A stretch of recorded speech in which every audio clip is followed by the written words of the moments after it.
Okay, so next we're going to hear from Ashley Pridmore, who's based in New Orleans, and she's going to talk to you about the way she's transformed the sculpture garden. Right after I clip this onto her. You good? I think so. Where to start? This piece that I built specifically for this space is called All Things Being Equal, or Eve Can't Stop Thinking About That Dreaming About That Goddamn Snake. I gave it a two-part title because I feel like it's really multi-layered. So I think I'll just start with the first half and work my way through. I wanted to call it All Things Being Equal because I've been thinking a lot about the way that my mind works with kind of pattern recognition. Um, every time I'm out in the world, I'm picking things up off the ground. I'm kind of like picking up detritus, natural objects, man-made objects, but they all kind of have these similarities, at least to me. And I'm always putting them together and trying to make combinations out of them. It's sort of like collaging, but 3D. So I wanted to say, in however my mind works, all things being equal is sort of like on the surface level, this kind of comparison, no matter where the item is from, it sort of, to me, kind of combines equally with these other items. But then the other part of all things being equal is that it's a hypothetical. It's a thing we say to negate the fact that nothing is equal, even things that should be equal are not. So all things being equal, I just wanted to kind of give reference to the fact that it's outside of reality. But that kind of connects to the dreamscape nature of this. So this piece to me is completely a dreamscape. I grew up in an evangelical family, deeply religious, very strict. And so I feel like no matter what I do, no matter what I make, this language that I've known for my entire life comes out. It's like this biblical language comes out because it's how I grew up. It's so ingrained. Um, but the process of thinking about that and sorting through it and moving away from it, or coming to terms with of different aspects of it, uh, has started to really dictate where my work is going. Um, I think a lot about Eve, the beginning of all of us. She really gets a bad rap, so I like to kind of reinvent her story a little bit. Um, so in this one, Eve's dreaming. She's having some turmoil, and it's kind of this flood is maybe ripped through, or something has happened that's kind of pushed all this debris into this space, and it's covered in that goddamn snake that just keeps popping up over and over. There it is again. There it is again. Um, I like to think about what got Eve in trouble in the first place, which was really just curiosity. She just wanted to know what was what. She wanted to learn. She wanted to explore. She wanted to experience. And in the mythology of Christianity, that's the downfall of mankind. Eve was a little curious, and then we're all fucked. It's kind of, it's pretty hot messy. Doesn't give you a good place to start from as a woman in the world. So I kind of like to take Adam out of the equation altogether and give Eve some autonomy. She gets to dream. She gets to be. She can dream about snakes. She can dream about whatever the hell she wants to dream about. Um, yeah. Uh, this piece. One of the things I wanted to talk about specifically is so the pieces that are hung in the tree and on the fence, the snakes there are made out of materials that are going to degrade over time. So I wanted it to be sort of like the edges of the dream, where things start to make even less sense than maybe they do in the middle of the dream, and it starts to crumble and fall apart. So these pieces are going to start actively falling apart, and they probably already are actively falling apart. Uh, and then as you move further in toward the space, it has more solidity. Though it may not make any more sense, it still has a more solid kind of feel to it. um,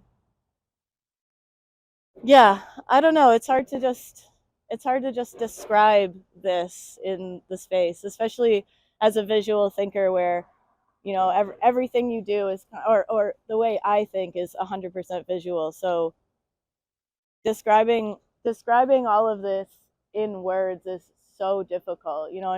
I'm thinking about environmentalism. I'm thinking about climate change.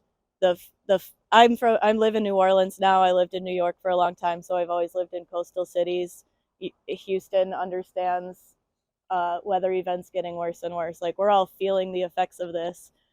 And when you're making work like this, you're kind of like Gregory, collaging. There are so many thoughts happening, and you're visually knitting them together to create maybe some sort of a narrative that is like, it's not telling you what to think, it's giving you some starting places to think. And so I do, obviously I have some things I'm bringing to the table with this, but what's most important is how the viewer kind of inserts their narrative on it, and experiences it with where they're coming from. Because ultimately what I have to say doesn't really matter, but having this experience of being able to see things, maybe something shifts the way you think about something in a tiny way, and you get to have a new exploration. But yeah, I think outside of that, I don't know what this is. What is knowledge anyway?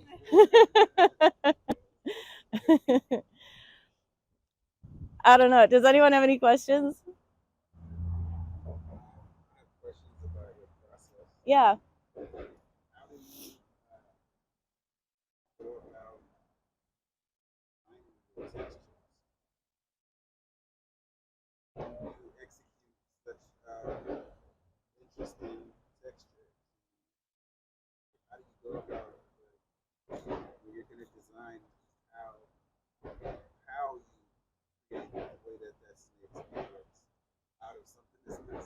Yeah. It's it's a lot of, again, like, accumulation. It's picking things up and just having them kind of sort in my mind.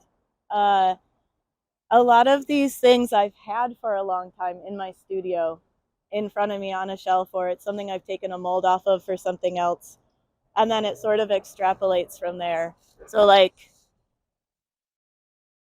this texture here is off of the rind of a jackfruit. Oh, okay, That's, okay, okay, okay. yeah, somebody gave it to me in New York, and I kept it for years. And then it just sort of, 6 years later, I was like, oh, I'll make a thing with that. No, yeah, no, that looks great. But then this texture here is silicone pulled off of that to reverse it. Yeah, it's just practice, mathematics. Yeah, but it's also like, yeah, it's totally fractals. Yeah, I think as an absolutely non-mathematical person, I'm somehow obsessed with it. Yeah. Like, disappointingly. Yeah, it's the same as what you're doing. It's just picking things up and then kind of knitting them together. The snakes are made out of ship rope that I pulled off the bank of the Mississippi River, and then I draped them in paper mache over top. Actually used, to get the texture, I used fishnet stocking, which is actually another thing that I probably should talk about. Living in New Orleans now, you have an art practice and you do what you do, and it's very formal. But now I live in a city where there is both formal art practice and this incredibly spontaneous creative outbursts happening all the time.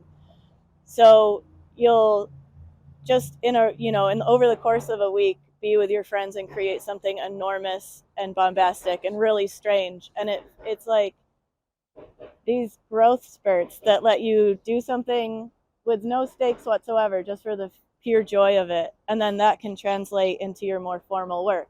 For example, these snakes. I saw somebody on Mardi Gras with a snakeskin pattern on their face that they had put on with makeup.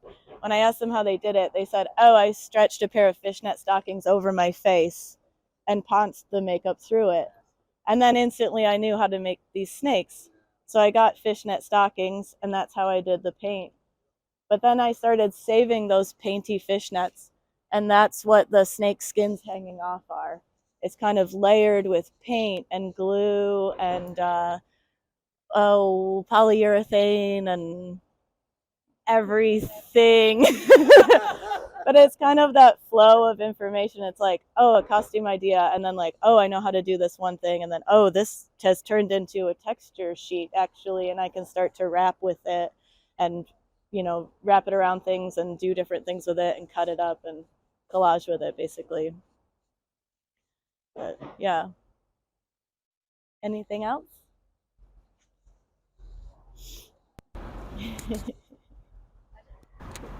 I'm Ashley's friend. So, disclosure. But it's funny hearing you talk about all the different things because I'm standing over here, all the different materials and like things you've used to add to it. I feel like I'm hearing echoes of like Gregory and Mo being like, I don't know, there's all these bits of my life that I'm kind of like all kind of floating around in there, and they all collect like fish nets, fruit. They all somehow are also appropriate to Oh, thanks. I did not pay her to say that. Ashley, thank you.